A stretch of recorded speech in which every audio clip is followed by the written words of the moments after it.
It's time now for our very latest Coronation Countdown, and with the crowning of Britain's King Charles just a few days away now, I'm joined by our royal watcher, Philip Turle. Hi, Philip. Hello there, Jeannie. So this week you're going to answer 4 frequently asked questions about Britain's royal family. Why 4, and what's the first one?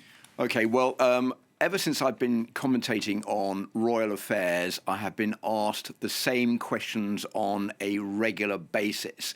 And whenever I have replied, I get asked the same question again and again. So let's begin with the first one, shall we? All right. And I think the question that I've been asked the most over recent times is, could Prince William have directly become king after the death of Britain's Queen Elizabeth II, therefore bypassing his father, King Charles? And the answer?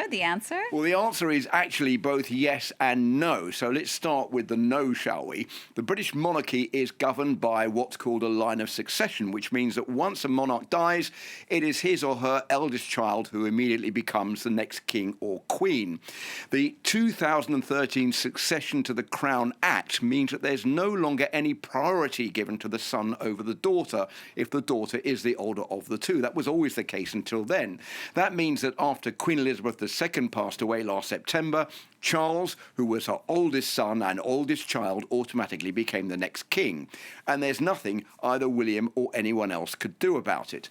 But, Jeannie, William could have become directly king in 2 cases. First, if Charles had died before his mother, Queen Elizabeth, which would have made William the next in line, or if Charles had refused to become king, but having waited 70 years for the job, it's pretty unlikely that Charles would then say he didn't want to do it. So William, unfortunately for him, will have to wait his turn. All right, that's all very clear. Now, the next burning question, and this is a big one, is Harry really the son of King Charles and the late Princess Diana, or is he the result of an affair between Diana and former cavalry officer Major James Hewitt? Okay, next question that I have been asked dozens of times about the paternity of Prince Harry. Okay, so let's have a look at the facts, shall we? This has led to so much speculation over the years, so let's try and dispel all those rumours. Now, Harry was born on the 15th of September 1984. That's 2 years after his brother William.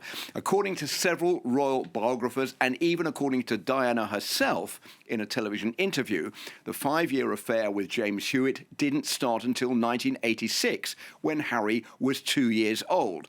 And James Hewitt himself stated in 2002 and again in 2017 that Harry had already been born by the time the affair started. This claim was also corroborated in a statement made by Diana's police bodyguard. Now, another question about Harry's red hair, which has been compared to that of James Hewitt as also being a link between the two. Diana has attributed this to her side of the family, calling Harry her little Spencer, which of course was her maiden name.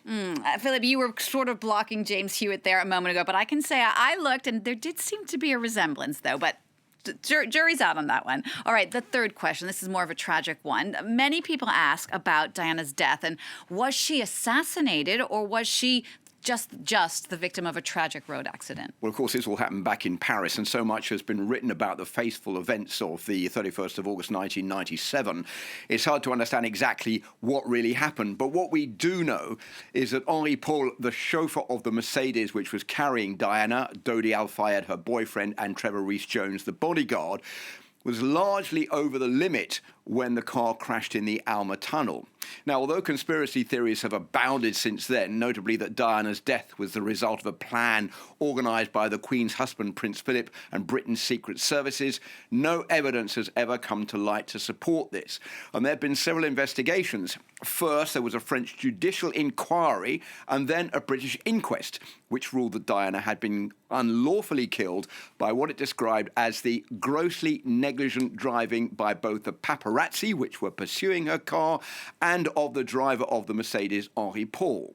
However, more recently in his book, there have been more rumours of controversy. That book, Spare, written by Prince Harry, has called into question the verdict, saying that both he and Prince William had been told by those whom he described as the ones who decide, have been told not to reopen the investigation despite wanting to do so. So the jury is still a bit out on that one, but it looks pretty difficult to organise, or it would have been pretty difficult to organise, a crash in a tunnel in central Paris on on a Saturday night, which was frequented by the public and also by other drivers. So I'll let you all decide for yourselves what you think. All right, our final frequently asked question, Philip. Is it true that more people in the UK are now in favour of a republic as opposed to the royal family?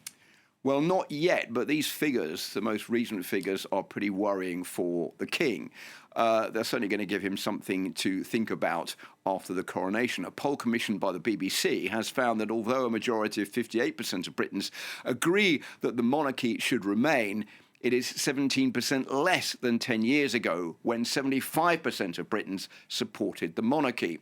And more worryingly for the king, it's the 18 to 24-year-olds who are the least supportive, with 68% saying they would prefer an elected head of state, compared to only 32% who say they wouldn't. And that looks set to be one of the major challenges facing Britain's new king once the coronation is over. All right, Philip, thank you for the answers to those 4 burning questions about the monarchy. All of that, of course, is ahead of the coronation of King Charles on May 6th. Thank you so much. With that, we come to the end of this edition of Coronation Countdown. Join us again next time. Don't forget, you can catch up with the previous editions on our website, france24.com.